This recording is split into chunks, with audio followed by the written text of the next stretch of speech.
Alright, so today we're going to be looking at the impact of physical activity on classroom performance. So just a little background, the physical activity guidelines is at least 60 minutes of moderate to vigorous physical activity every day. And a survey from 2024 showed that 3 out of every 4 children and teens in the US are not meeting their recommendation. And just the overall purpose of this guideline is to help create a healthy relationship with exercise for children and adolescents, as well as increase their overall health benefits. Some of these health benefits include academic performance, muscular fitness, brain health, long-term health, and like bone strength and healthy weight. So there's been a trend in the recent years showing physical education decreasing in schools, and just some ways to combat this decreasing physical activity is just by incorporating active brain breaks, adding in physical activity modalities, and physical activity mixed into the lesson plan, which could be like jumping jacks while you do like multiplication tables. So one of the things that we looked into was CSPAP, which is the Comprehensive School Physical Activity Program. So what this is a multi-component approach that includes 5 different structures. These structures involve staff involvement, physical activity in the school day, physical education, physical activity before and after school, and family and community engagement. So all of these would be 60 minutes per one. And just the overall reason for this program is to help children develop the knowledge, skills, and confidence for a physically active lifestyle. Alex and I focused during our research project mainly on physical activity during the school day. So another thing we saw was CBPA, which is classroom-based physical activity. And what this is just the forms of various physical activities performed during regular class time rather than it would be after school or during recess. So these can include active brain breaks, which are just short active brain breaks that incorporate light to moderate physical activity. So it could be walking in place, jumping jacks, or push-ups. And this happens in between academic instruction. Another one we looked into was PA combined with the lesson plan, which like I said before, it's just modalities being used in conjunction to academic instruction, which is like jumping jacks to your times table. And then recess, which is just a structured way that children and adolescents can get physical activity. So looking at some of the specifics of those brain breaks and physical activity during lessons that Tessa just mentioned, we looked into peer-led physical activity breaks, or PABs for short. And so looking first at Littleberry was a study that looked primarily at graduate students. So there was 132 graduate students, and they utilized the PIT Moves modality, which was a modality actually designed by another grad student. And we don't know if that was at the same institution or not. We just know that it was from a different graduate student. And so what they found is that 84% of the students participated. So that means that those 84% did at least one or more physical activity break. And so they saw that it really helped them to stay on task by improving their focus, their mood, but also it developed a sense of community between the students, because in graduate school, usually your classes are smaller, your cohort is much more close-knit because you stay with that class the entire time. And so seeing that it was able to create a community in that environment is definitely something to take note of. We also had Fair et al., which was looking at college students, not quite graduate level, but still upper education for sure. And so that was 53 college students. If you notice the mean score is over 6, that's not going to mean anything to you right now, but it was on a Likert scale from 1 to 10, 10 being the most effective, 1 being the least effective. And so they were asked questions after being exposed to the physical activity brain breaks, which were things like jumping jacks, total body rock, paper, scissors, and doing the wave as a class.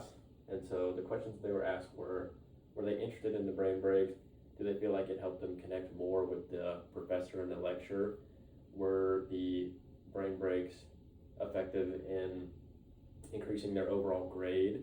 And then also just feeling that they would like to implement the the physical activity breaks as a whole. And so the mean scores for everything except for the do you feel like the PAB would affect your grade was over 6, and the question regarding would the physical activity brain break impact your grade was a 4.9, so a little bit on the lower side. But in the actual research, we did see that the students felt that their grades increased as a result of the intervention, and that was after they distributed their questionnaire and then compiled all the results. So a little bit of discrepancy between the Likert scale and the actual experiment that they ran, but that's why it's just a survey, not the actual statistics. So two of the modalities we looked into was cycling desks and standing desks. So the first study that used the cycle desks was by Torbins. This was 56 high school students, and it basically just showed that the students who had the cycle desk, their BMI remained stable throughout the 5 months, whereas the students that didn't have the desk, their BMI was actually significantly higher. It also showed that the people that used the cycle desk had a higher level of aerobic fitness, as well as increasing energy expenditure throughout the day. So they felt like these breaks allowed them to have a greater energy. It also, they said that it didn't impact their school performance at all. So while they were cycling, they felt that they were still able to focus and pay attention throughout the class. One of the limitations to these desks is that they're almost $2,000. So not every school is going to be able to implement them, especially for each student. The second one we looked at was the standing desks, and this one showed that their cognitive performance increased throughout the study.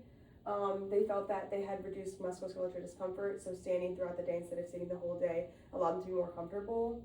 As well as they said that their attention, stress, anxiety, and physical discomfort decreased throughout the study. So just incorporating these standing desks instead of sitting all day had many positive benefits for them. This one is on the cheaper side. It's only $545 per desk compared to the cycling desks. So this could be a better modality to use in schools because it is a little bit cheaper and could be easier to implement. And so another modality that we looked at is virtual reality. And so originally we wanted to focus our whole study around virtual reality, but with it being a little bit of a newer topic, there's not enough substantial research behind it to base an entire lit review on it. But even so, we wanted to include it, and especially with the study, Lane et al., it was 40 elementary students with 10 minutes of VR exposure daily for 4 weeks, and so a relatively short experimental period. But again, this modality is also similar to the cycling desk. It's very expensive, and so that could have definitely been a monetary issue on why they only did it for 4 weeks. But they did find that there was an increase in reaction time and also focus on classroom tasks, and that really just comes from the fact that it's a new and exciting way to implement physical activity, but also learning games, because it's not the traditional, okay, go walk around the gym, or we're gonna run and then you're gonna come back in here and then you're gonna just sit for the rest of the day. Like it's a new and exciting modality that really needs more research to be solidified, but definitely something worth noting. And so just the overall physical benefits that we've kind of hit on throughout the first part of the presentation is that with CBPA specifically, there is an increase in physical health and fitness. So as Tessa mentioned, that's an increase in energy expenditure, increase in aerobic fitness, and also a decrease in BMI, or BMI would stay the same. So no negative effects on BMI as a result of CBPA being implemented. There also was reduced stress and sedentary behavior, and that was due to the fact that CBPA lowered the heart rate and heart rate variability of some students, and that worked to then regulate your nervous systems, which then lowers your stress overall.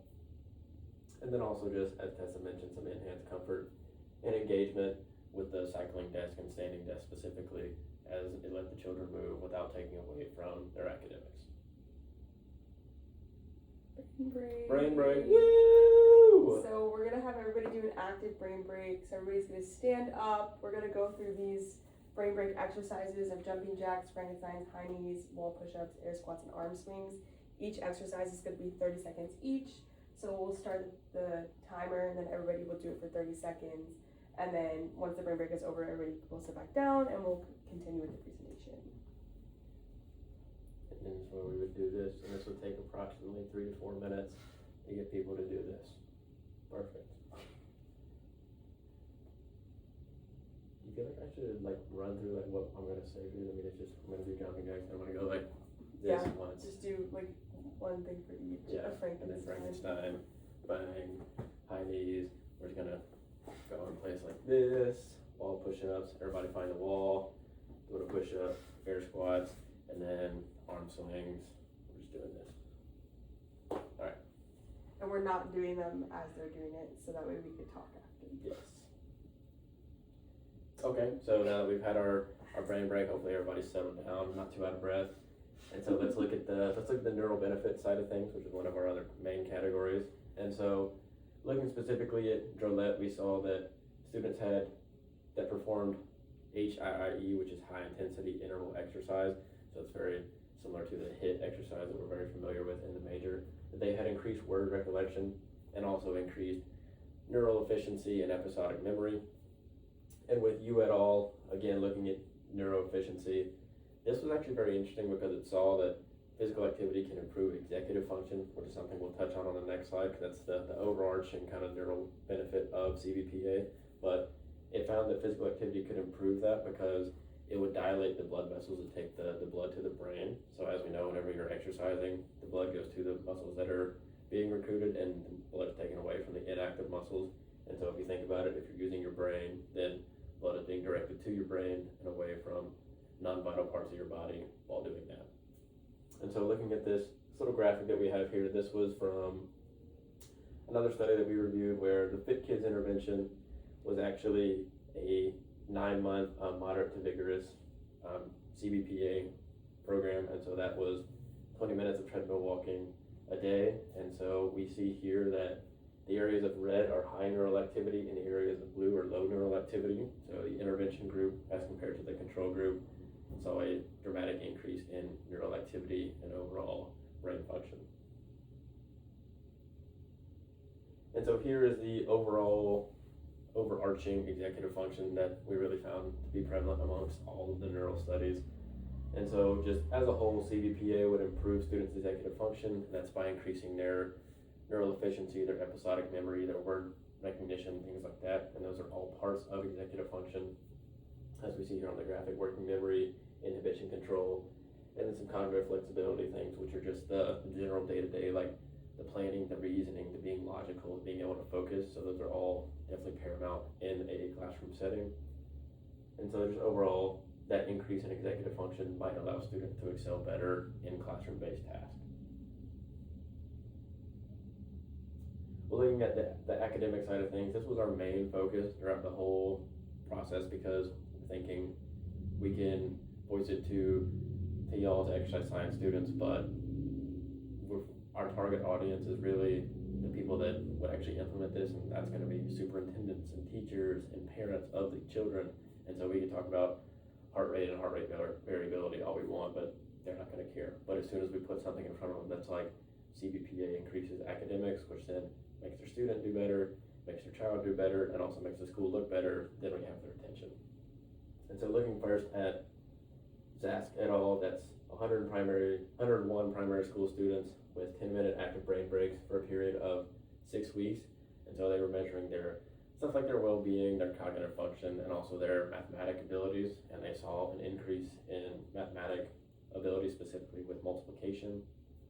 And so Howie et al., another very similar study, was 96 4th and 5th graders with the Brain Bites program, which was a program of moderate to vigorous intensity with 5-minute, 10-minute, and 20-minute active brain breaks. And so they actually found that the 10 to 20 range was ideal. And so in theory, we would have implemented more like a 5 to 10-minute active brain break with y'all, but we don't have enough time to do that. And so just settled for the 3. But they found that there was an increase in executive function, working memory, academic performance, especially with multiplication. So very similar findings. And again, we see that executive functioning popping up.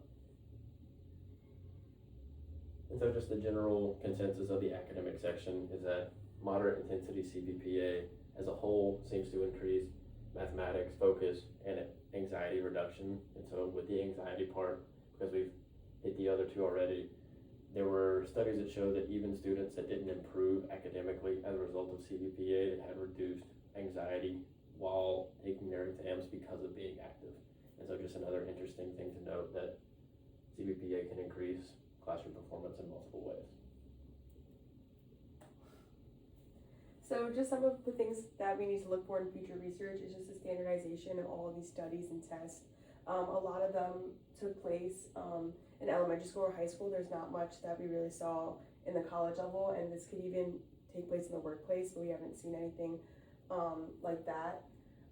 Looking at like the long-term impacts of CBPA, because it is kind of newer, it's like it's only been implemented for a couple of years, just looking at the long-term impacts of if people continue implementing active brain breaks into CBPA into the classroom. Another one is looking at diverse populations and academic metrics. Most of the studies that we found only look at mathematics, whereas we can look into other subjects or other populations as well. And then accessibility issues, we touched on that with the limitations of the cost of the sit-stand desks and cycling desks. So not every classroom is going to be able to implement these modalities. So looking into other ways that they can implement these that could be a more cost beneficial way. And then we have a questionnaire that we're going to hand out that talked about the active brain breaks. So it's going to look like this. It's a Likert scale. Alex touched on that before. So basically we're just going to ask questions and you're going to rate it on a scale of 1 to 10, 1 being very inaccurate, 10 being very true. There's 7 questions, I believe, and some of them are just how would you rate the effectiveness of active brain breaks. One of them is did you feel this active brain break helped you focus back in the presentation? Another one talks about if you feel that you liked the high intensity active brain break or you'd rather have something more meditative and breath-wise. And then we'll just have everybody raise their hand and see where we're all at on the scale. Yeah, and so we'll have you, like Tessa said, raise your hand, tell us where you're at, but just for the sake of time, we don't have the time to individually take all of your results and compile them based on each question. So once you do that, once you answer the questionnaire, if you would tally up all of your points and just write that out of 70, then we will know what you're at. And so anything over 35 we're going to deem as significant, anything less than 35 that's less than 50%, so we're going to deem that as not significant. And so we pass these out, it's probably like 2-3 minutes. And then we talk about the questionnaire and the Q&A, which is probably, we have the questionnaire, so that'll be a decent amount to talk about. Yeah. Okay, bang. Fire.